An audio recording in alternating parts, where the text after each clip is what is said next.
Okay, as a recap, I want to go over the cons that we discussed in part two of this lesson really quickly before I erase this. In the North and South, labor cruelty, unhealthy conditions, and no regulations.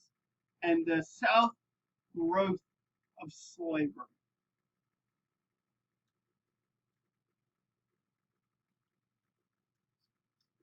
So, with that being said, today, in this video, we are going to discuss the some effects of this rapid growth of industry and the effects of the industrial revolution had on America.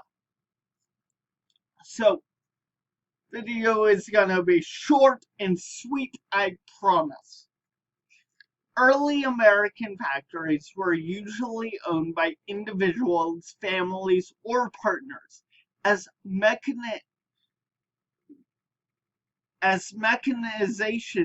became more widespread, and the scale of and complexity of business increased, a substantial capital investment was required to open a factory.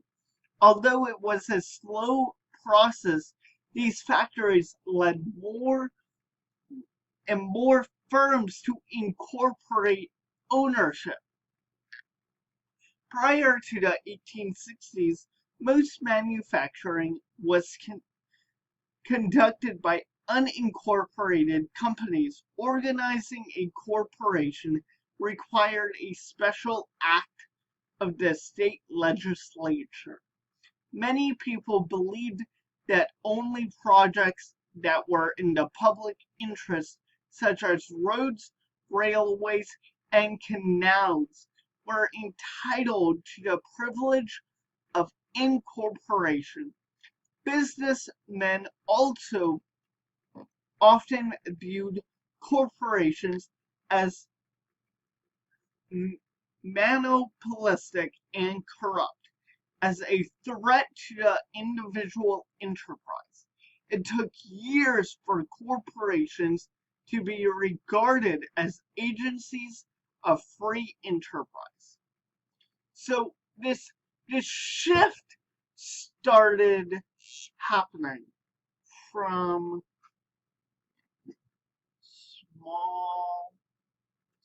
small, unorganized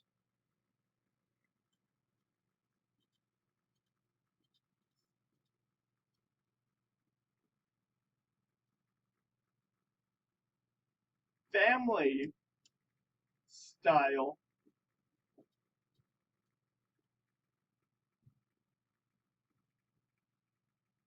to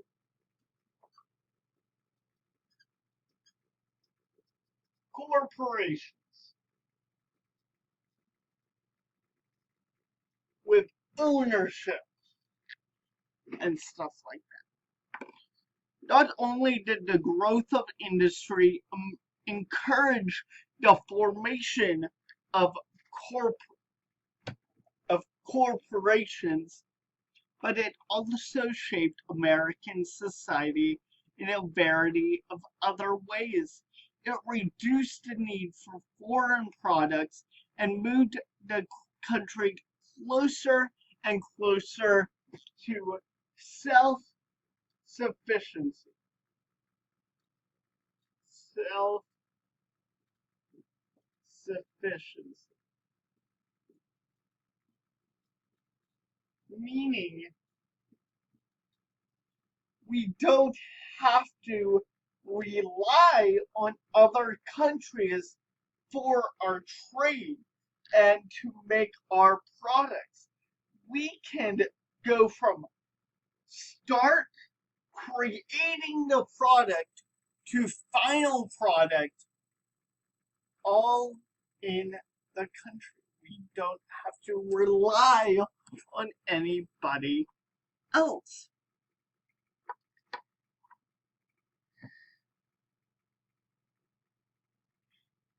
The rapid growth of industry prompted a rapid growth of cities.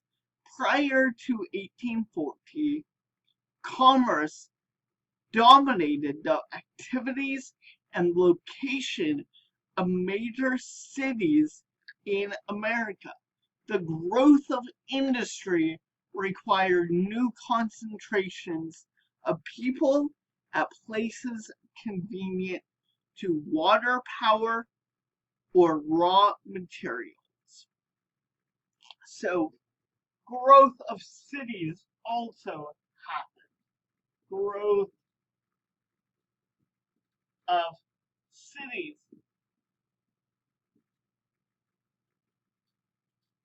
so that they could be closer to the materials needed to run the industry.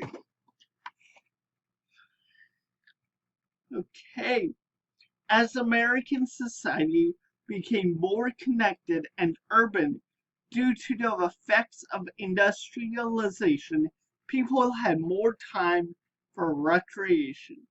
People of all classes went to theaters to watch a wide range of performances, such as Shakespeare's tragedies, minstrels, operas, magic shows, and aerobatic troupes.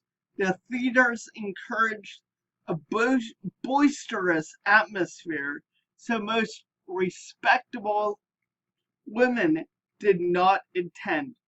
Blood sports were another popular form of entertainment.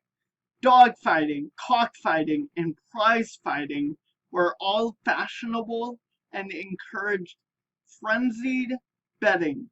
Racing was also a popular leisure activity at the time. Boat races, and horse races attracted thousands of spectators. So, socially and economically, the Industrial Revolution changed the shape of America, both population-wise and industry-wise. So that's it for this lesson. Next lesson we are going to talk about the transportation revolution. So stick with us, stick with me as we continue this APUSH journey.